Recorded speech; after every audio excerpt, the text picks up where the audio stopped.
Good morning, all students. আজ 4th June 2025। প্রতিটা student যারা এনআইএস এ অক্টোবর সেশনে অ্যাপিয়ার করতে চাও তাদের উদ্দেশ্যে কিছু ইনফরমেশন।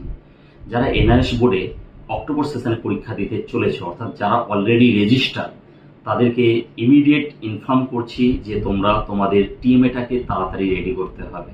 টিএমএ কি? টিএমএ এর ফুল ফর্ম হচ্ছে টিউটর মার্ক অ্যাসাইনমেন্ট। প্রতিটা সাবজেক্টে অ্যাকর্ডিং টু সাবজেক্ট সেটা মার্কস অবটেন করা যায়। সেটা কোনো কোনো সাবজেক্টে 20 মার্কস, কোনো কোনো সাবজেক্টে 15 মার্কস, এইভাবে আছে।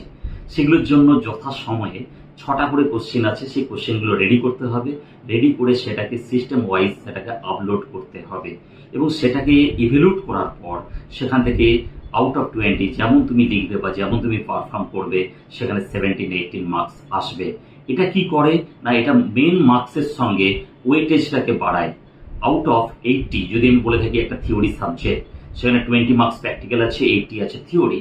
80-র মধ্যে তুমি পেয়েছো 60, আর এখান থেকে টিএমএ তে পেয়ে গেছো সেখানে 15 বা 16, তাহলে 60 আগে পেয়েছো থিওরিতে, তার সঙ্গে এই 15 মার্কস অ্যাড হয়ে যাবে।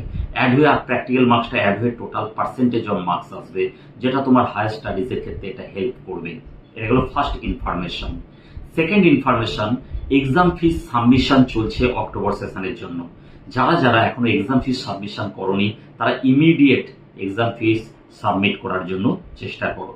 যদি কোনো জায়গায় টেকনিক্যালি কোনো বুঝতে অসুবিধা হয়, নিচে নাম্বার দেওয়া থাকবে, ওই নাম্বারটাতে অবশ্যই যোগাযোগ করতে পারো।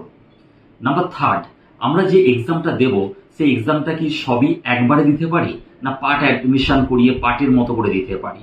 আমরা যদি অক্টোবর সেশনের জন্য রেজিস্টার হয়ে থাকি, তাহলে আমি যদি চাই বা প্রিপারেশন না থাকে, তাহলে আমি 2-3টে যেটা আমি চাইছি সেই মতো 2 বা 3টে সাবজেক্টের এক্সাম দিতে পারি। বাকি সাবজেক্টটা মার্চ-এপ্রিল 2026 গিয়েও অ্যাপিয়ার করতে পারি। যতক্ষণ না কমপ্লিট হচ্ছে আমার পরীক্ষা, অর্থাৎ মিনিমাম 5টা সাবজেক্টে পাস হচ্ছে, ততক্ষণ বোর্ড থেকে কোনো রেজাল্টের হার্ড কপি আসবে না। সেটা শুধু অনলাইন রেজাল্ট পাবলিশড হবে। এটা একটু কেয়ারফুলি বুঝে নেওয়ার দরকার আছে। কমপ্লিট মিনিমাম 5টা সাবজেক্ট হতেই হবে পাস, দেন সেটা অরিজিনাল রেজাল্ট আসবে। নেক্সট আসি, অক্টোবর সেশনের টিএমএ হয়ে যাওয়ার পর নেক্সট কাজ কি? নেক্সট কাজ হচ্ছে আমার প্র্যাকটিক্যালগুলো রেডি করা। যতগুলো সাবজেক্টে আমি অক্টোবর সেশনে বসতে চাই সেগুলো প্র্যাকটিক্যাল আমাকে রেডি করতে হবে এবং সেটা ইমিডিয়েট বেসিসে। প্র্যাকটিক্যাল রেডি হয়ে গেলে প্র্যাকটিক্যাল খাতাটা এআই সেন্টারে গিয়ে সাবমিট করতে হয়। এই রিলেটেড যদি কোনো ইনফরমেশন দরকার হয় সেটাও নিচে দেওয়া নাম্বারে অবশ্যই যোগাযোগ করতে পারো। এটা হলো নেক্সট ইনফরমেশন।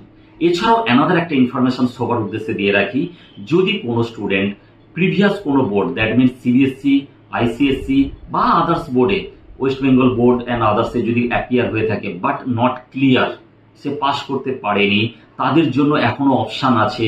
অক্টোবর সেশনে অ্যাডমিশন চলছে। অক্টোবর সেশনে তারা অ্যাডমিশন নিতে পারবে এবং অক্টোবর সেশনে এক্সামে তারা বসে তাদের সাবজেক্টগুলো ক্লিয়ার করতে পারবে। এবার আসি, তারা যে সাবজেক্টটা নেবে সেই সাবজেক্ট প্রিভিয়াস বোর্ডে যা যা পড়েছে সেটাও রাখতে পারে, আইদার সে ফ্রেশ সাবজেক্ট যেগুলো প্র্যাকটিক্যাল ওরিয়েন্টেড সাবজেক্ট সেগুলো সে রাখতে পারে অ্যাজ পার স্টুডেন্ট চয়েস। এখানে কোনো রকম কোনো ব্যারিয়ার্স নেই এনআইএস বোর্ডের জন্য। এখানে পার্সেন্টেজ অফ মার্কস যতটা তাড়াতাড়ি বা আপগ্রেড করতে পারবো, অর্থাৎ যে পার্সেন্টেজটা বেশি পাবো সেটা আমার হায়ার স্টাডিজের ক্ষেত্রে আমাকে হেল্প করবে। তাই জন্য অপরচুনিটিটা মিস না করে যদি কেউ অ্যাডমিশন নিতে চায় যে হ্যাঁ আমি অক্টোবরে ক্লিয়ার করতে চাই, তাহলে সে অক্টোবরের জন্য অ্যাডমিশন পোর্টাল ওপেন আছে, সেখানে অ্যাডমিশন নিতে পারে। অ্যাডমিশনের জন্য কি কি documents required? Class 10 admit card, 10 marksheet, 12-এর ফেল রেজাল্ট, 12-এর registration number, birth certificate, Aadhaar card and passport size photo. এবার আসি যে পার্সেন্টেজ অফ মার্কস কততে আমার পাস হয়। 33% আমাকে অবটেন করতে হবে। এনআইএস বোর্ডটা অন্যান্য বোর্ডের থেকে অনেকটা কমফোর্ট জোনে রাখে স্টুডেন্টদেরকে, কারণ এখানে এমসিকিউ বেসটা অনেকটাই বেশি আছে। সেই কোশ্চেন প্যাটার্নগুলো দেখার জন্য নিচে দেওয়া নাম্বারে যোগাযোগ করতে পারা যাবে। কোনো চার্জেস লাগে না। নিচে নাম্বার দেওয়াতে ওরা ইনফর্ম করলে ওনারা স্টুডেন্টদেরকে হোয়াটসঅ্যাপে প্রশ্নগুলো শেয়ার করে দেবে বা সেখান থেকে একটু ইভ্যালুয়েট করে দেখা যাবে যে কতটা ইজিয়েস্ট ওয়েতে এগুলো ক্লিয়ার করা যায়। এইবার আসি যে টিওসি ব্যাপারটা কি। দেখা গেল প্রিভিয়াস বোর্ডে কোনো স্টুডেন্ট 2টো সাবজেক্টে পাস আছে, তাকে সে যদি চায় সে প্রিভিয়াস বোর্ড থেকে ওই 2টো সাবজেক্টের মার্কসটা টিওসি হিসাবে এই বোর্ডে নিয়ে আসতে পারে। এই বোর্ডে নিয়ে আসলে তার দুটো সাবজেক্টের যে মার্কসটা পেয়েছে সেই মার্কসটা এখানে ক্যারি ফরওয়ার্ড হয়ে যাবে এবং এই দুটো সাবজেক্টের মার্কস ফ্রেশ রেজাল্টের মধ্যে চলে আসবে।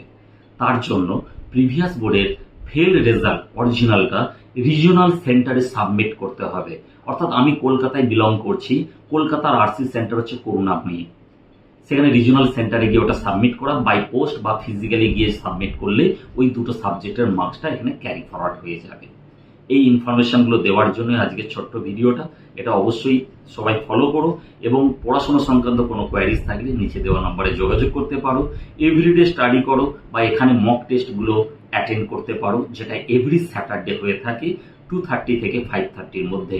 সেখানে তোমাদের নাম এনরোল করার জন্য নিচে দেওয়া নাম্বারে হোয়াটসঅ্যাপ করে দাও, তাহলে এনরোল হয়ে যাবে এবং তোমাদের একটা হোয়াটসঅ্যাপ গ্রুপ আছে, সেখানে তোমাকে জয়েন করে নেবে। এর জন্য কোনো চার্জেস লাগে না, free of cost. Okay, thank you.